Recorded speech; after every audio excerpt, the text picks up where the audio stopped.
O Capital, livro 1, Karl Marx, editora Boitempo, edição 2013. Seção 4. A produção do mais-valor relativo.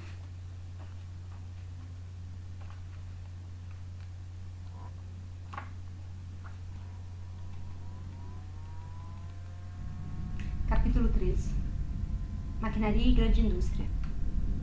Item 6. A teoria da compensação relativa dos trabalhadores deslocados pela maquinaria. Páginas 510 a 519. Uma série inteira de economistas burgueses como James Mill, McCulloch, Torrens, Senior, John Stuart Mill, entre outros, sustenta que toda maquinaria que desloca trabalhadores sempre libera simultânea e necessariamente um capital adequado para ocupar esses mesmos trabalhadores. Nota 213. Inicialmente, Ricardo compartilha desse ponto de vista, porém retratou-se expressamente mais tarde com a imparcialidade científica e o amor pela verdade que lhe são característicos. Ver On Machner, de Princípio da Economia Política, citação já referendada. Suponha, por exemplo, que um capitalista empregue 100 trabalhadores numa manufatura de papel de parede, cada homem a 30 libras por ano. O capital variável anualmente gasto por ele importa, portanto, em 3 mil.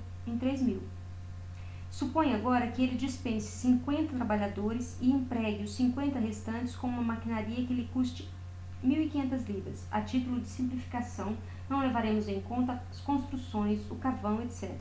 Além disso, admitamos que a matéria-prima anualmente consumida custe sempre 3 mil. Nota 214. Dou este exemplo inteiramente à maneira dos economistas citados. Mediante essa metamorfose, algum capital foi liberado? No sistema industrial anterior, a soma total despendida era de 6 mil libras, sendo metade agora 4.500 libras de capital constante, 3 mil libras para as matérias-primas e 1.500 para a maquinaria, e 1.500 de capital variável. Em vez de metade, a parte do capital variável, a parcela investida em força de trabalho viva, constitui apenas 1/4 do capital total. Em vez da liberação, temos aqui a sujeição do capital a uma forma em que ele cessa de se intercambiar com força de trabalho, isto é, a transformação de capital variável em capital constante. Mantendo-se inalteradas as demais circunstâncias, agora o capital de 6 mil libras não poderá ocupar mais de 50 trabalhadores. A cada aperfeiçoamento da maquinaria, ele ocupará cada vez menos trabalhadores. Se a maquinaria recém-introduzida custa menos do que a soma da força de trabalho e das ferramentas de trabalho por ela deslocadas, por exemplo, somente 1.000 libras em vez de 1.500, então o capital variável de 1.000 libras se converterá em capital constante ou permanecerá vinculado, ao passo que um capital de 500 libras será liberado. Este último, supondo-se que se mantenha inalterado o salário anual, constituiria um fundo para dar ocupação a cerca de 16 trabalhadores. Quando 50 é o número de trabalhadores despedidos, na realidade, para muito menos do que 16 trabalhadores, já que para serem transformadas em capital, as 500 libras têm novamente de ser convertidas em parte em capital constante, de modo que também só possam ser transformadas parcialmente em força de trabalho. Mas, mesmo supondo que a construção da nova maquinaria ocupe um número maior de mecânicos, isto é, alguma compensação para a produção ou para os produtores de papel de parede postos na rua, na melhor das hipóteses, sua fabricação ocupa menos trabalhadores do que o número daqueles deslocados por sua utilização. A quantia de 1.500 libras, que representava apenas o salário dos produtores de papel de parede dispensados, representa agora, na figura da maquinaria, 1. O valor dos meios de produção necessários para a sua fabricação. 2. O salário dos mecânicos que a fabricam. 3.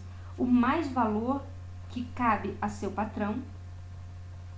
E, ademais, uma vez pronta a máquina, não precisa mais ser renovada até sua morte. Portanto, para ocupar de maneira duradoura o número adicional de trabalhadores mecânicos, será necessário que sucessivos fabricantes de papéis de parede desloquem trabalhadores por meio da maquinaria ou de máquinas. De fato, tais apologistas não se referem a essa espécie de liberação de capital.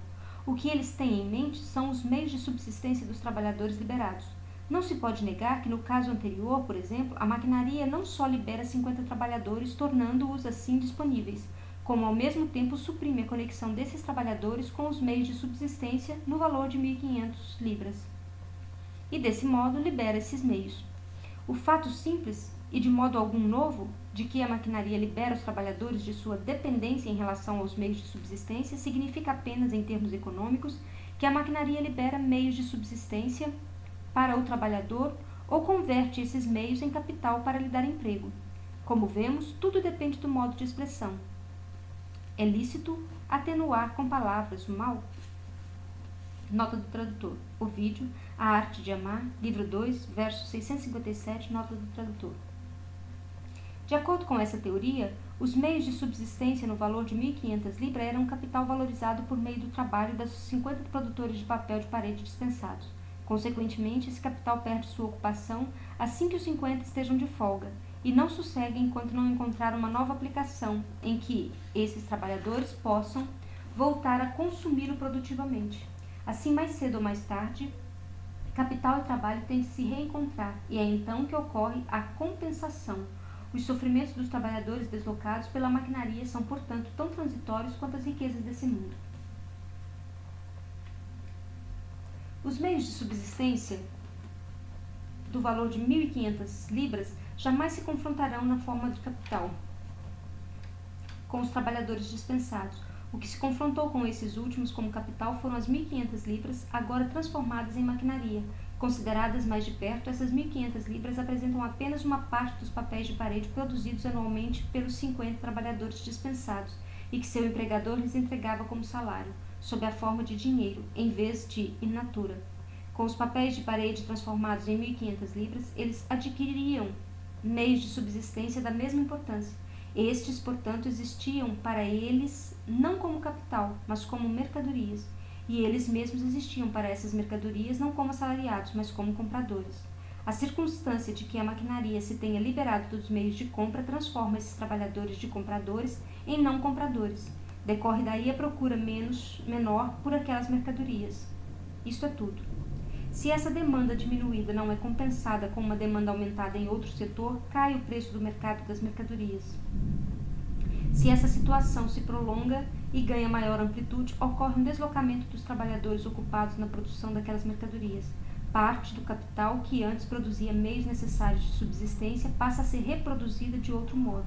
Durante a queda dos preços de mercado e o deslocamento do capital, também os trabalhadores ocupados na produção dos meios necessários de subsistência são liberados de parte de seu salário. Assim, em vez de provar que a maquinaria, ao liberar os trabalhadores dos meios de subsistência, transforma estes últimos ao mesmo tempo em capital para o emprego dos primeiros, o senhor apologista prova, com a inquestionável lei da oferta e da demanda, que a maquinaria põe trabalhadores na rua, e não só no ramo da produção em que é introduzida, mas também nos ramos da produção em que não é introduzida.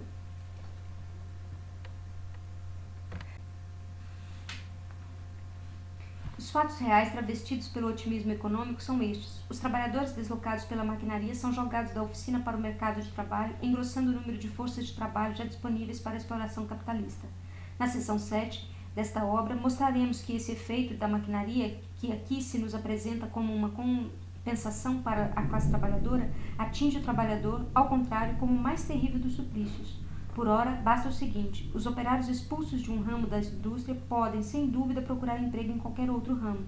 Se o encontram, e com isso reata-se o vínculo entre eles e os meios de subsistência, com eles liberados, isso se dá por meio de um capital novo, suplementar, que busca uma ampliação, mas de modo algum por meio do capital que já funcionava anteriormente e agora se converteu em maquinaria. E mesmo assim, que perspectiva miserável têm eles? Mutilados pela divisão do trabalho, esses pobres diabos valem tão pouco fora do seu velho círculo de atividades que só logram acesso a alguns poucos ramos laboriais inferiores e por isso constantemente saturados e subremunerados. Nota 215. Um ricardiano observa a esse respeito, refutando as sandices de Bessay, onde a divisão do trabalho está bem desenvolvida, a qualificação do trabalhador só encontra aplicação no ramo particular em que ela foi adquirida. Eles mesmos são uma espécie de máquina. Por isso, não adianta absolutamente nada repetir como um papagaio que as coisas têm uma tendência a encontrar seu nível. Olhando ao nosso redor, é impossível deixar de ver coisas que durante muito tempo não conseguem encontrar seu nível e que, quando encontram, ele está mais abaixo do que no começo do processo. Londres, 1821, página 72. Ademais, cada ramo da indústria atrai a cada ano um novo afluxo de seres humanos que lhe fornece o contingente necessário para substituir as baixas e crescer de modo regular. Assim, a maquinaria libera uma parte de trabalhadores até então ocupados em determinado ramo industrial, distribui-se também o pessoal de reserva, que é absorvido em outros ramos de trabalho, enquanto vítimas originais defiam e sucumbem em sua maior parte durante o período de transição. É um fato indubitável que a maquinaria não é por si mesma irresponsável ou responsável por liberar os trabalhadores de sua dependência em relação aos meios de subsistência. Ela barateia o produto e aumenta sua quantidade no ramo de que se apodera, deixando intocada num primeiro momento a massa de meios de subsistência produzida em outros ramos da indústria. Depois de sua introdução, portanto, a sociedade dispõe de tantos ou mais meios de subsistência para os trabalhadores deslocados do que dispunha antes, e isso sem considerar a enorme parcela do produto anual que é dilapidada pelos não trabalhadores. E esse é o argumento central da apologética econômica. As contradições e os antagonismos inseparáveis da utilização capitalista da maquinaria inexistem porquanto têm origem na própria maquinaria, mas em sua utilização capitalista, como, portanto, considera em si mesma a máquina ou a maquinaria, encurta o tempo de trabalho, ao passo que, utilizada de modo capitalista, ela aumenta a jornada de trabalho como por si mesma. Ela facilita o trabalho, ao passo que, utilizada de modo capitalista, ela aumenta a sua intensidade. Como por si mesma, ela é uma vitória do homem sobre as forças da natureza, ao passo que, utilizada do modo capitalista, ela subjuga o homem por intermédio das forças da natureza. Como por si mesma, ela aumenta a riqueza do produtor, ao passo que, utilizada do modo capitalista, ela empobrece, ou etc. O economista burguês declara simplesmente que a observação da maquinaria, considerada em si mesma, demonstra com absoluta precisão que essas contradições palpáveis não são mais do que a aparência da realidade comum, não existindo por si mesmas e, portanto, tampouco na teoria. Ele se poupa, assim, da necessidade de continuar a quebrar a cabeça e, além disso, imputa a seu adversário a tolice de combater não a utilização capitalista da maquinaria, mas a própria maquinaria. O economista burguês não nega, em absoluto, que com isso surjam também alguns inconvenientes temporários, mas que medalha haverá sem seu reverso. Para ele é impossível outra utilização da maquinaria que não a capitalista. A exploração do trabalhador pela máquina é, a seu ver, idêntica à exploração da máquina pelo trabalhador, de modo que quem revela o que ocorre na realidade com a utilização capitalista da maquinaria é alguém que se opõe à sua utilização em geral. É um inimigo do progresso social. Nota 216. Um virtuoso desse cretinismo desmedido é, entre outros, McCulloch. Se é vantajoso, diz ele, com a ingenuidade afetada de uma criança de 8 anos, desenvolver cada vez mais a destreza de um trabalhador de modo que ele se torne capaz de produzir uma quantidade cada vez maior de mercadorias com uma quantidade igual ou menor de trabalho, então deve ser igualmente vantajoso que ele sirva dessa maquinaria do modo mais eficaz para atingir esse resultado. McCulloch, Princípios da Economia Política, Londres, 1830, página 182.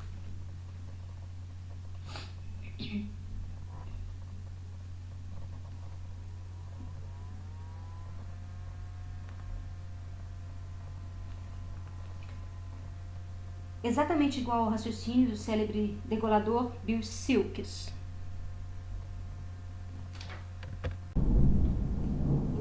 Senhores jurados, sem dúvida esse caixeiro viajante teve sua garganta cortada. Desse fato, porém, não é minha culpa. E sim da faca. Deveríamos, em razão de tais inconvenientes temporários, abolir o uso da faca? Refletir sobre isso. O que seria da agricultura e do artesanato sem a faca? Não é ela tão benéfica na cirurgia quanto sábia na anatomia? E, além disso, uma auxiliar tão pestimosa em alegres festins? Eliminai a faca e lançar-nos-eis de volta à mais profunda barbárie. Nota 216A. O inventor da máquina de fiar arruinou a Índia, o que, contudo, pouco nos importa. Thierry, Paris, 1848, página 275. O Sr. Thierry confunde aqui a máquina de fiar com o tear mecânico, o que, contudo, pouco nos importa.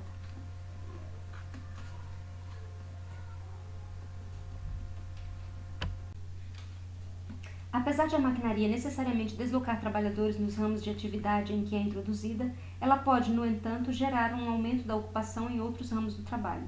Mas esse efeito nada tem em comum com a assim chamada teoria da compensação.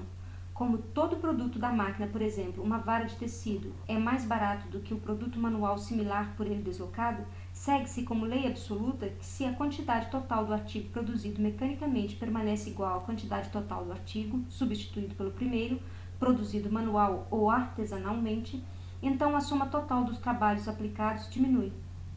O aumento do trabalho exigido para a produção do próprio meio de trabalho, maquinaria, carvão, etc., tem de ser menor do que a diminuição do trabalho ocasionada pela utilização da maquinaria.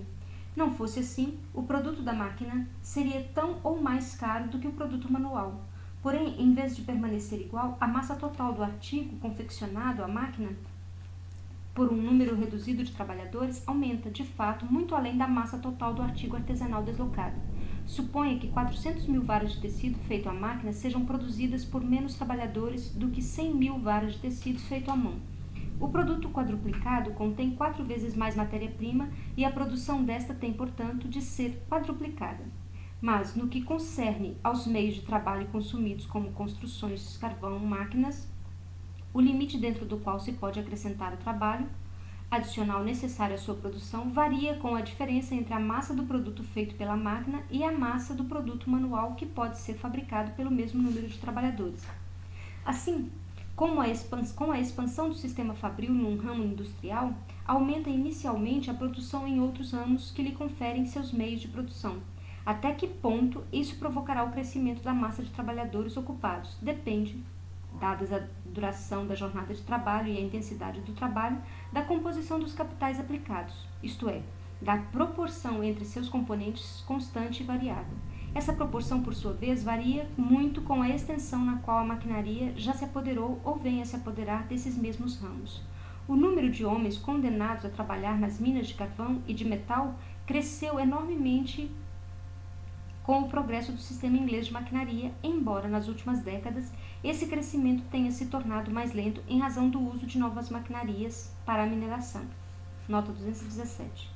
De acordo com o censo de 1861, Londres, 1863, volume 2, o número de trabalhadores ocupados nas minas de carvão da Inglaterra e País de Gales era de 246.613, dos quais 73.546 menores de 20 anos de idade e 173.067 maiores de 20 anos. A primeira categoria pertencem 835 trabalhadores entre 5 e 10 anos de idade, 30.701 entre 10 e 15 anos e 42.010 entre 15 e 19. O número de ocupados em minas de ferro, cobre, chumbo, zinco e todos os outros metais é de 319.222.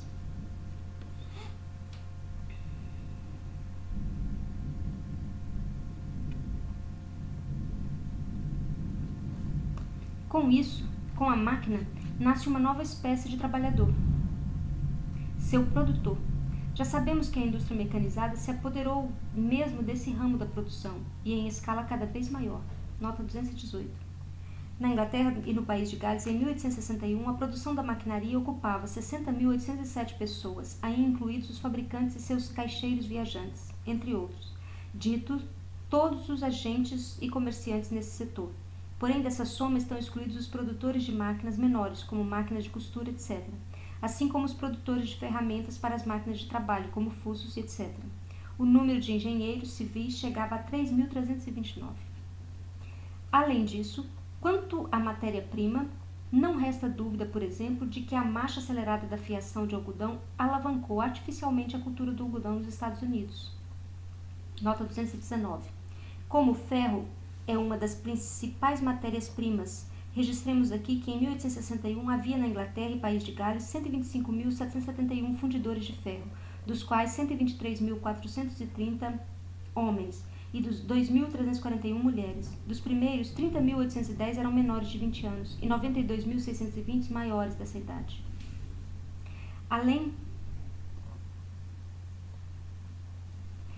Com ela, não só incentivou o tráfico de escravos africanos, como ao mesmo tempo fez da criação de negros o principal negócio dos assim chamados estados escravagistas fronteiriços. Nota do tradutor.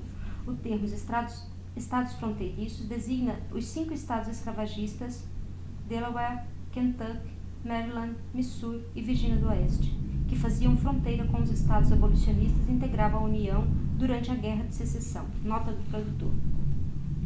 Quando, em 1790, realizou-se nos Estados Unidos o primeiro censo de escravos, o número deles era de 697 mil. Em 1861, eles chegavam a 4 milhões. Por outro lado, não é menos certo que o florescimento da fábrica mecanizada de lã, com a transformação progressiva das terras antes cultivadas em pastagens para ovelhas, provocou a expulsão em massa dos trabalhadores agrícolas e sua transformação em supranumerários. Ainda em nossos dias, a Irlanda atravessa o processo de ver sua população já reduzida quase à metade desde 1845, diminuir ainda mais, até atingir a exata medida correspondente às necessidades de seus proprietários fundiários e dos senhores fabricantes de lã ingleses. Quando a maquinaria se apodera dos graus preliminares ou intermediários que um objeto de trabalho tem de percorrer até a sua forma final, o aumento do material de trabalho é acompanhado do aumento da demanda de trabalho naquelas atividades ainda exploradas sobre uma base artesanal ou manufatureira, nas quais é agora introduzido o produto fabricado à máquina. A fiação mecânica, por exemplo, fornecia o fio a um preço tão baixo e com tal abundância que os tecelões manuais podiam inicialmente trabalhar em tempo integral e sem grandes despesas. Com isso, sua renda aumentou. Nota 220. Uma família de 4 pessoas adultas, tecelões de algodão, com 2 crianças como enoveladores, ganhava no final do século passado, no início do atual, 4 libras por semana para uma jornada de trabalho de 10 horas. Se o trabalho era muito urgente, podiam ganhar mais. Antes disso, havia sempre padecido com o suprimento deficiente do fio. Gaskell, citação página 34 a 35. Daí o afluxo do pessoal para a tecelagem de algodão, que duraria até que os 800 mil tecelões de algodão que na Inglaterra haviam encontrado ocupação graças a Jane, ao Trostle e a Mull, fossem novamente liquidados pelo tear a vapor. Do mesmo modo, a abundância de gêneros de vestuário produzidos à máquina fez crescer o número de alfaiates, modistas, costureiros, etc., até surgir a máquina de costura. À medida que a indústria mecanizada, com um número de trabalhadores relativamente menor, fornece uma massa cada vez maior de matérias-primas, produtos semi-acabados, instrumentos de trabalho, etc., a elaboração dessas matérias-primas e produtos intermediários se divide em inúmeras subespécies e incrementa, assim, a diversidade dos ramos de produção social.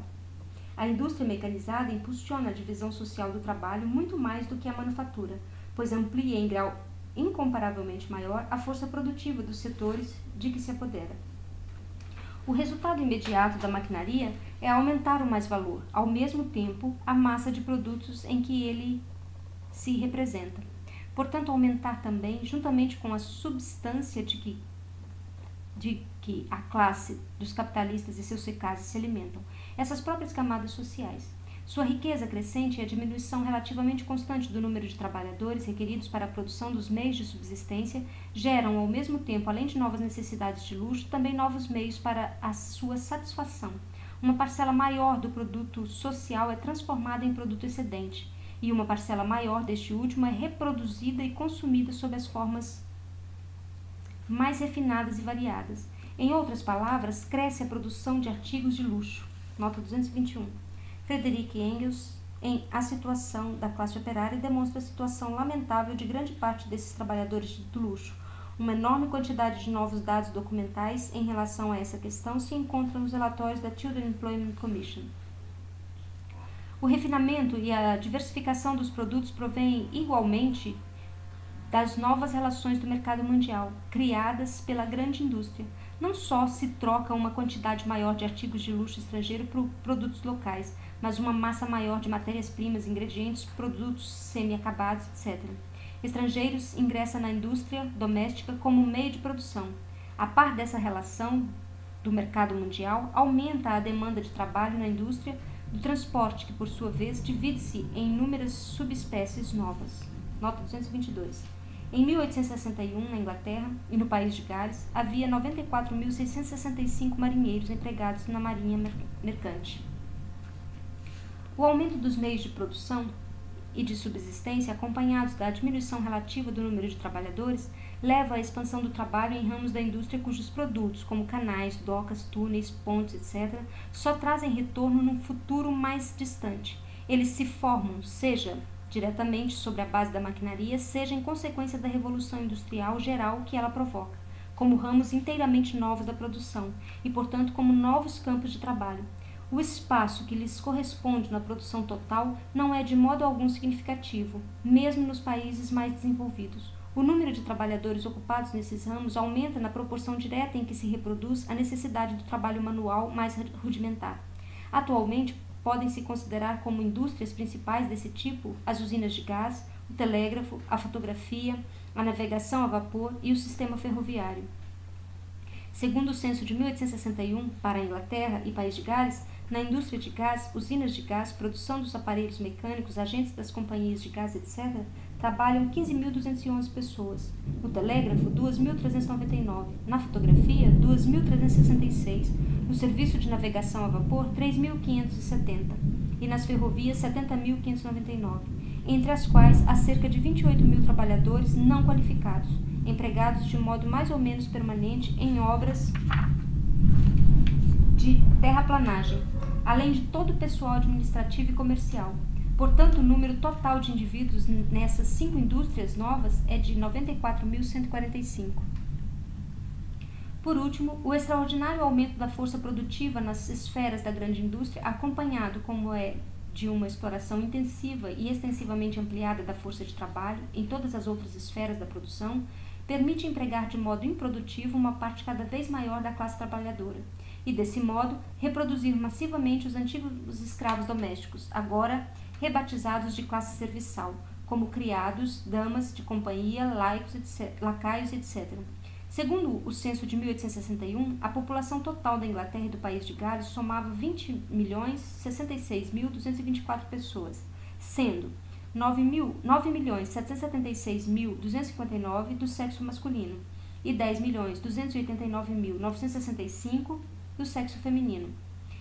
Descontando-se disso os muito velhos ou muito jovens para o trabalho, todas as mulheres adolescentes e crianças improdutivos, seguidos dos estamentos ideológicos, como governo, clero, juristas, militares, etc., além de todos aqueles cuja ocupação exclusiva é consumir trabalho alheio sob a forma de renda da terra, juros, etc., e, por fim, os indigentes, vagabundos, delinquentes, etc., restam, então, num cálculo aproximado, 8 milhões de pessoas de ambos os sexos, das mais variadas idades, inclusive todos os capitalistas que, de uma maneira ou de outra, desempenham funções da produção, no comércio, nas finanças. Esses 8 milhões são assim distribuídos. Citação. Trabalhadores agrícolas, inclusive pastores, bem como peões e criadas que vivem nas casas dos arrendatários. 1.098.261. Todos os ocupados na fabricação de algodão, lã, estame, linho, cânhamo, seda e juta, e na confecção mecanizada de meias e fabricação de rendas.